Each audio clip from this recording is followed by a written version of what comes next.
Hey everyone, welcome to my YouTube channel Delightful Literature. I am Diksha. आज की video में हम discuss करेंगे the trees poem written by Adrienne Rich. Adrienne Rich is an American poet and she is known for her feminism and she is a kind of radical poet. Radical poets कौन से होते हैं? जो कि society में जो norms बने हुए हैं उनके खिलाफ जाके कुछ बोले, ठीक है, उनके खिलाफ कुछ काम करे, वो सब क्या होते हैं? रेडिकल्स होते हैं. जो एड्रिन रिच है उन्होंने क्या किया है? काम किया है विमेन ऑपरेशन के खिलाफ, ठीक है, कि विमेन के ऊपर जो पेट्रियार्कल सोसाइटी में इतना ज़्यादा ऑपरेशन हो रहा है उसके खिलाफ इन्होंने काफ़ी काम किया है. सो फर्स्ट ऑफ ऑल ये देख लेते हैं, जो ये पोम है ट्रीज, द ट्रीज, ये फ्री वर्स में लिखी हुई है, ठीक है. There is no rhyme scheme in this poem, okay. And जो वर्ड है यहाँ पे ट्रीज, ये रेफर करता है women enslave by the patriarchal society. Patriarchal society में विमेन को कैसे एनस्लेव करके रखा गया है, कैसे कैद करके रखा गया है, उस चीज़ को ये ट्रीज डिनोट करते हैं. और ट्रीज किस चीज़ को सिंबलाइज कर रही है? विमेन को, ठीक है. Women all around the world. एक पेट्रियार्कल सोसाइटी, पेट्रियार्कल क्या होता है? जहाँ पे मेल डोमिनेंस होती है, ठीक है. मेल्स ने रूल्स बना लिए और फीमेल्स को उनको फॉलो करना होता है, उसके खिलाफ ये पोम है. So let's begin the poem.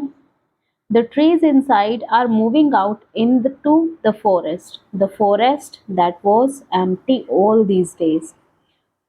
The poet is saying, जो ट्रीज हैं घर के अंदर, ठीक है. अब पहले डिस्कस हुआ है कि ट्रीज किसको सिंबलाइज कर रहे हैं? विमेन को. जो ट्रीज हैं घर के अंदर, यानी कि जो विमेन है घर के अंदर, वो मूव कर रही हैं किधर? फॉरेस्ट की तरफ. और फॉरेस्ट क्या हो सकता है? अगर ट्रीज विमेन है तो फॉरेस्ट क्या है? एक वर्ड है, ठीक है. Word full of opportunities. एक ऐसी दुनिया जहाँ पे उन फीमेल्स, उन विमेन के लिए अपॉर्चुनिटीज ही अपॉर्चुनिटीज है. जो वो करना चाहे वो कर सकती हैं, जैसे वो रहना चाहे वो रह सकती हैं. The forest that was empty all this day. एक ऐसे वर्ड में जो इन विमेन की मौजूदगी के बगैर खाली था, ठीक है. Where no bird could sit, no insect hide. और एक ऐसे ट्री, अगर कोई ऐसा फॉरेस्ट हो जहाँ पे ट्रीज ही ना हो तो वहाँ पे बर्ड कहाँ पे बैठेगा, ठीक है. इंसेक्ट कहाँ पे जाके छुपेंगे. No sun bury its feet in shadow. अगर ट्रीज ही नहीं है फॉरेस्ट में तो जो सन है उसकी रोशनी किसके ऊपर पड़ेगी? सीधा जमीन के ऊपर पड़ जाएगी ना, धरती के ऊपर. अगर ट्रीज होंगे ऐसे लगे हुए सारे फॉरेस्ट में तो यहाँ पे पड़ेगी सूरज की रोशनी, ठीक है. इसीलिए यूज किया हुआ है sun. No sun bury its feet in shadow. और ये भी ध्यान दे दो, ये जो BURY है ये बरी नहीं है, इसको कैसे प्रोनाउंस करना है? Bury. The forest that was empty all these nights. कई रातों से ये जो फॉरेस्ट बगैर विमेन के खाली था. Will be full of trees by morning. सुबह होते ही क्या हो जाएगा? भर जाएगा, ये फुल ऑफ ट्रीज हो जाएगा, ठीक है. नाउ पोएट्री डिवाइसेस देख लेते हैं. देखो, जो बाकी पोम्स है उनसे ये पोम कैसे अलग है? इस पोम में ज़्यादातर पोएट्री डिवाइसेस रिपीट हुई हैं, ठीक है. हर एक पैराग्राफ में सेम पोएट्री डिवाइसेस हमें मिलेंगी, तो इजी भी है ये, है ना. एक बार अगर आप नोटबुक में नोट्स बनाने लगोगे तो ऐसा करना. फॉर एग्जाम्पल, जैसे हम फर्स्ट स्टैंजा देखते हैं, द ट्रीज और द फॉरेस्ट, ठीक है. द रिपीट हो गए यहाँ पे, और वैसे ही नो और नो इन लाइंस में रिपीट हो गया. तो ये कौन सी पोएट्री डिवाइस होती है जब बिगनिंग में रिपीट हो जाता है? एनाफोरा, ठीक है. तो आप एनाफोरा ऐसे 1 पॉइंट लिख के, एनाफोरा लिख के ये एग्जाम्पल यहाँ पे लिखते हैं, ठीक है, अपनी नोटबुक में याद रखने के लिए, okay. In the same way इसके बाद देखो, एक और पोएट्री डिवाइस है trees inside first lining. Trees inside are moving out in the forest. जो ट्रीज हैं वो नहीं मूव कर सकते ना, एक जगह में ही रहते हैं ना वो स्टेबल. तो ट्रीज को ये मूव करवा रहे हैं, मतलब एक ह्यूमन बीइंग्स की जो क्वालिटी है, जो ह्यूमन बीइंग्स कर सकते हैं, वो इन्होंने नॉन ह्यूमन को दे दी. तो अगर इस टाइप की कोई पोएट्री डिवाइस होती है तो वो क्या होती है? पर्सोनिफिकेशन, ठीक है, इसमें भी पर्सोनिफिकेशन है। Then sun bury its feet in shadow, जो सन है वो उसके कौन सा फीट होते हैं, नहीं होते ना, फीट ह्यूमन बींग्स के होते हैं, तो सन को वो दे दिया ह्यूमन बींग्स की क्वालिटी, तो ये कौन सी पोएट्री डिवाइस होगी, पर्सोनिफिकेशन। ऑलराइट। देन आप इसकी सेकंड और दिस 6 लाइन्स देखो, ठीक है, सेकंड एंड 6 लाइन ये भी रिपीट हो रही है। Forest that was empty all these days, the forest that was empty all these nights, सिर्फ डेज और नाइट्स लिखा हुआ है, बाकी तो रिपीट हो रही है, तो ये कौन सी पोएट्री डिवाइस हो गई हमारी, रेपिटेशन, ठीक है, ये दोनों में क्या आ गई हमारी, रेपिटेशन। ओके, इसके अलावा एक और पोएट्री डिवाइस है फर्स्ट स्टैंजा में, काफी पोएट्री डिवाइसेस का यूज हुआ है इस पोम में, इसीलिए बहुत ज्यादा फेमस पोम है ये। एनजैममेंट, नेक्स्ट पोएट्री डिवाइस इज एनजैममेंट। एनजैममेंट आपको बताया था विदाउट एनी पंक्चुएशन मार्क्स, अगर एक के बाद एक ऐसे लाइंस आगे बढ़ती जा रही हैं, देखो फर्स्ट में है कोमा, उसके बाद इस वाली लास्ट लाइन में, फर्स्ट स्टैंजा की लास्ट लाइन में है फुल स्टॉप, तो इसके अलावा जो भी ये लाइंस आ रही है इनमें कोई भी पंक्चुएशन मार्क नहीं है, तो ये कौन सी पोएट्री डिवाइस हो जाती है हमारी, एनजैम्पमेंट। ऐसे ही सेकंड पैराग्राफ में भी आ रहा है एनजैम्पमेंट, है ना, ये ध्यान से देखना है हमें। उसके अलावा एक और इम्पोर्टेंट पोएट्री डिवाइस है इसमें, इमेजरी। इमेजरी क्या होता है, जब हम अपने 5 सेंसेस में से किसी भी सेंस का यूज करके उस चीज को सोच सकते हैं या देख सकते हैं या टच कर सकने के बारे में सोच सकते हैं या फिर फील कर सकने के बारे में सोच सकते हैं, ठीक है, तो वो कौन सी पोएट्री डिवाइस हो जाती है, इमेजरी। अब हम ट्रीज को इमेजिन करेंगे अपने ब्रेन में चलते हुए, कौन सी पोएट्री डिवाइस हो जाएगी, इमेजरी। उसके साथ ही हम सन को भी इमेजिन करेंगे, है ना, ट्रीज, जो मैंने आपको इमेज बना के समझाया था कि ट्रीज अगर वहाँ पे नहीं है तो सीधा जमीन में सन की रोशनी पड़ेगी, अगर ट्रीज होते तो ट्रीज के ऊपर पड़ती। ओके, ये कौन सी पोएट्री डिवाइस हो गई, imagery. Now come to second paragraph. All night the roots work to disengage themselves from the cracks in the veranda floor. सारी रात जो रूट्स थी, किसकी रूट्स, ट्रीज की, ठीक है, वो काम करती रही, ठीक है, वर्क करती रही। वैसे काम कौन करता है, ह्यूमन बींग्स करते हैं, यहाँ पे रूट्स काम करती रही सारी रात, तो ये भी पर्सोनिफिकेशन है अगेन, ठीक है। किस लिए काम करती रही, to disengage themself from the cracks. कई बार ऐसे दीवारों में क्रैक्स कुछ पड़े होते हैं ना, मतलब खाली बहुत ज़्यादा पुराना अगर हो घर या कोई भी जगह, तो वहाँ पे दीवारों में क्रैक्स आ जाते हैं और वहाँ से कोई ना कोई प्लांट्स, ज़्यादातर पीपल ट्रीज, वहाँ से उनकी रूट्स नज़र आने लग जाती है, ठीक है। तो सारी रात क्या कर रहे थे, ट्रीज की जो रूट्स थी वो काम करती रही अपने आप को छुड़ाने के लिए, और निकलने कहाँ से वाले थे, वो क्रैक्स से, जो वेरांडा के फ्लोर में क्रैक्स पड़े हुए थे ना, उनमें से निकल निकल के रूट्स ट्रीज की जा रही थी, ठीक है। The leaves strain towards the glass, glass मतलब उस घर के जो विंडोज वगैरह थी, स्ट्रेन मीन्स प्रेशर, जो ट्रीज की लीव्स थी वो किस चीज में प्रेशर कर रही थी, विंडोज की तरफ जाने के लिए, ठीक है, बाहर निकलना था ना उन्हें उस घर की कैद से, तो वो क्या कर रही थी, प्रेशर लगा रही थी। ग्लास मतलब विंडो की तरफ। Small twigs stiff with exertion, small twigs छोटी छोटी जो ट्रीज की ब्रांचेस थी, ठीक है, वो क्या कर रही थी, स्टिफ हो गई थी। स्टिफ मीन्स हार्ड हो गई थी, किस चीज से, एक्सर्शन से। एक्सर्शन का मतलब होता है जो वो ट्राई कर रहे थे अपने आप को यहाँ से छुड़ाने के लिए, ठीक है, वो जो वो जोर लगा रहे थे, ट्राई, एक्सर्शन, ट्राइंग हार्ड, बहुत मेहनत कर रहे थे अपने आप को यहाँ से बाहर निकालने के लिए, आज़ाद करने के लिए, ठीक है।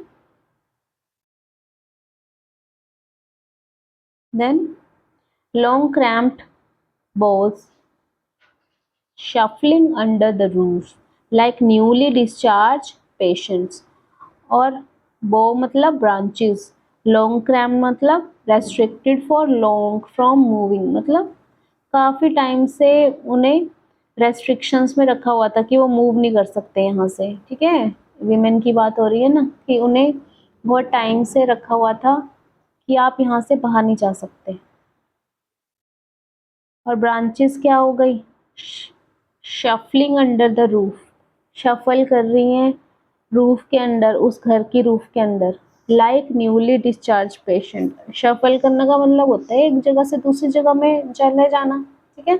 और जब जा रही है वो एक जगह से दूसरी जगह में, तो क्या लग रहा है, जाते हुए क्या लग रहा है, जैसे कि न्यूली डिस्चार्ज पेशेंट होते हैं, ठीक है। न्यूली डिस्चार्ज पेशेंट मतलब अभी अभी हॉस्पिटल से जिनकी छुट्टी हुई है, कोई इलनेस की वजह से हॉस्पिटल में एडमिट थे और अब उनकी छुट्टी होने जा रही है, अब वो वहाँ से जान रहे हैं, तो वो कैसे दिखते हैं, patients half dazed moving. Half dazed means weak होते हैं ना वो बॉडी और माइंड से, उस टाइम थोड़ी बेहोशी होती है, नशा होता है दवाइयों का भी, और इतनी ज़्यादा वीकनेस होती है, ठीक है, तो इसलिए वो हाफ डेज्ड है। Weak in mind and body, ना काम कर रहा है ब्रेन, ना ही बॉडी अच्छे से काम कर रही है।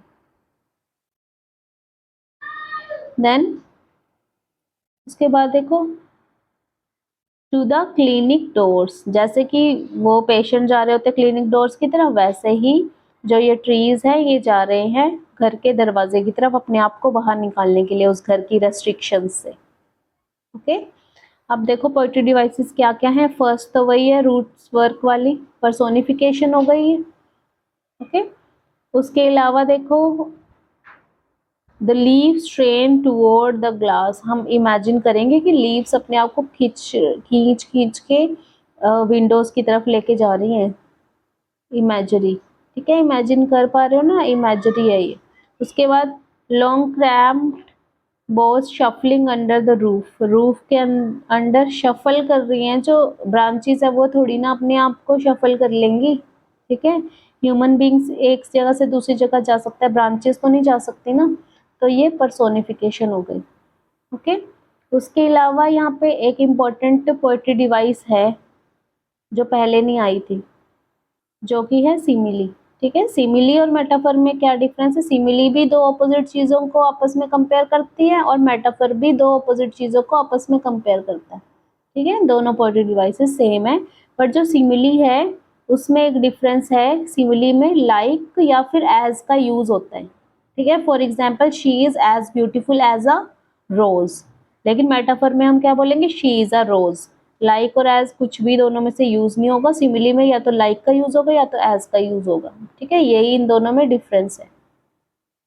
अब यहाँ पे देखो लाइक का यूज कहाँ पे है, किस चीज को कंपेयर किया है, जो ट्रीज है उनको पेशेंट से कंपेयर किया है, कहाँ ट्रीज और कहाँ पेशेंट, दोनों ही बहुत ज्यादा ऑपोजिट चीजें हैं, ठीक है। लाइक न्यूली लाइक का यूज कर लिया तो इसीलिए ये क्या बन गया, सिमिली बन गई, ठीक है। Now come to next stanza, I hope you are able to understand this. I sit inside doors open to the veranda, writing long letters in which I scarcely mention the departure of the forest from the house.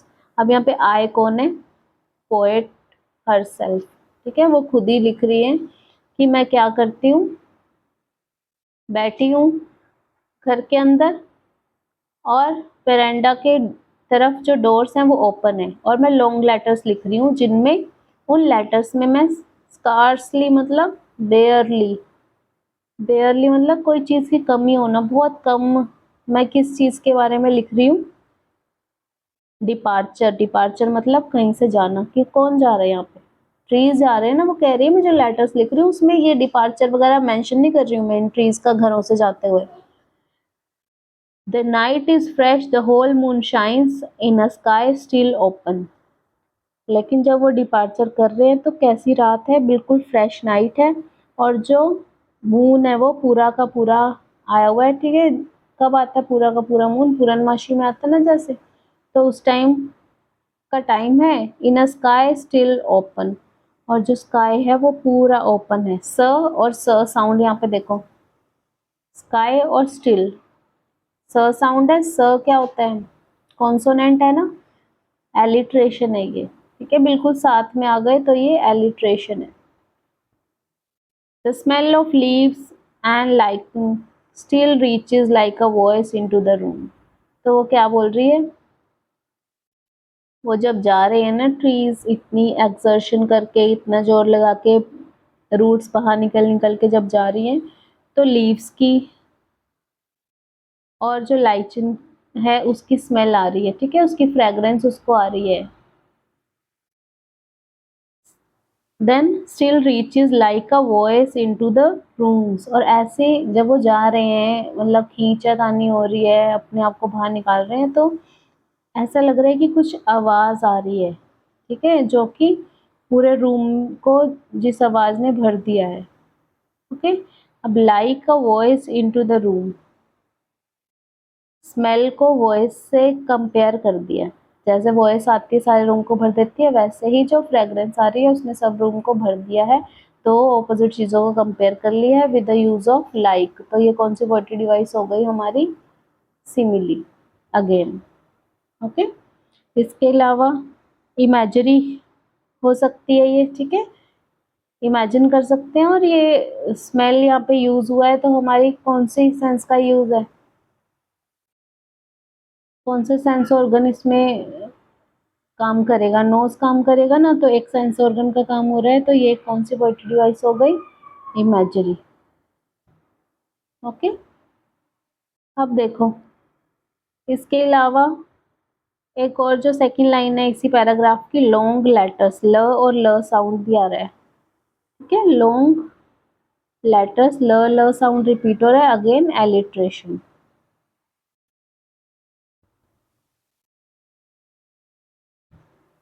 Now come to last paragraph. My head is full of whispers which tomorrow will be silent. मेरा जो head है, जो ये आवाज आ रही है trees के जाते हुए, वो बिल्कुल कैसे भरा हुआ है, whispers mean slow sound, murmur sound, जैसे तुम फुसफुसाते हो किसी को कुछ बोलने के लिए, तो slow sound is called whisper, ठीक है। और एक और इसके लिए वर्ड है मर्मर, MUR, ठीक है। नाउ वो कह रही है जो आज मेरा जो हेड है इन सब सॉफ्ट साउंड से भरा हुआ है, कल क्या हो जाएगा, साइलेंट हो जाएगा, क्योंकि सब बाहर जा चुके होंगे ना ट्रीज घर से, मतलब वीमेन। लिसन, सुनो, पोइट हमें क्या बोल रही है, सुनो, ग्लास इज ब्रेकिंग। वो जो घर है जहाँ पे कन्फाइन करके रखा हुआ है वीमेन को पेट्रियार्कल सोसाइटी में, अब वो ग्लास जो है वो टूट रहा है, ठीक है, जिससे मजबूती से वहाँ पे रखा गया था वीमेन को, वो ग्लास टूट रहा है, विंडोज वो सब शैटर हो रही है। ट्रीज आर स्टम्बलिंग फॉरवर्ड, और जो ट्रीज है आगे की तरफ बढ़ रहे हैं।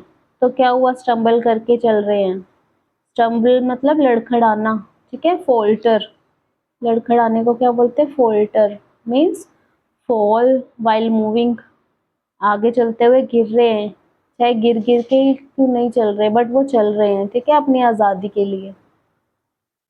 Into the night winds rush to meet them, और जो विंड्स हैं मतलब तेज हवाएं जो चल रही हैं, वो भी जल्दी जल्दी आ रही हैं उनसे मिलने के लिए, ठीक है। स्ट्रॉन्ग जो विंड्स हैं, स्ट्रॉन्ग एयर है, अगर हम इनकी बात करें तो ये क्या हो सकती है, अपॉर्चुनिटीज हो सकती है ना फॉर विमेन।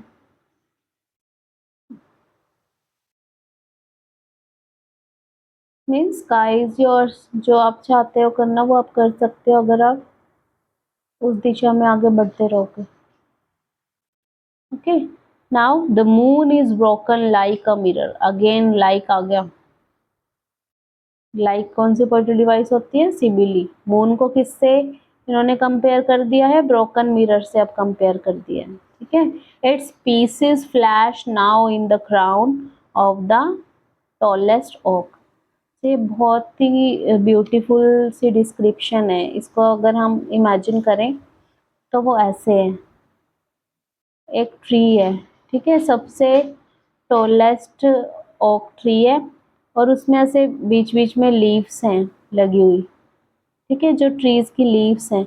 बट जो मून है ना, मून की जो रोशनी आ रही है, अब देखो इतनी सारी लीव्स हैं, बिल्कुल थोड़ी थोड़ी जगह में अगर वाइट वाइट बचा है, यहाँ से मून की रोशनी आ रही है, तो ये एक तरह से क्या बन रहा है, क्राउन बन गया ये। ठीक है, किसका क्राउन बन गया, टॉलेस्ट ओक। मीन्स अगर आप अपनी विमेन के लिए, अगर वो अपनी इन सब चीज़ों से बाहर निकलेंगी, पेट्रियार्कल सोसाइटी में जो भी उनके साथ बुरा हुआ है उन सब चीज़ों से बाहर निकलेगी, तो एक वर्ड उनका इंतज़ार कर रहा है, which is full of opportunities. ठीक है, everyone is here to help them. First of all they have to help themselves. अपने आप अगर वो सब जंजीरों से बाहर निकलेंगे तो बाहर बहुत सारी अपॉर्चुनिटीज़ हैं, फिर वो इस वर्ल्ड में शाइन कर पाएंगे। ठीक है, फ्लैश मीन्स शाइन। ओके, तो जो एंड्रिन रिच है उन्होंने क्या बताया है, एक होप दी है विमेन को पेट्रियार्कल सोसाइटी से बाहर निकलने की। अगर वहाँ पे अच्छी अपॉर्चुनिटीज, उनको कुछ भी अपॉर्चुनिटी नहीं मिल पा रही है, तो वो इन सब चीज़ों से बाहर निकल के अपनी एक न्यू लाइफ स्टार्ट कर सकती है। ठीक है, तो ये थी हमारी poem the trees. I hope you are able to understand this poem. अगर कुछ समझ नहीं आए तो कमेंट कर देना, and I hope you like the video. See you in the next video. Thank you for watching.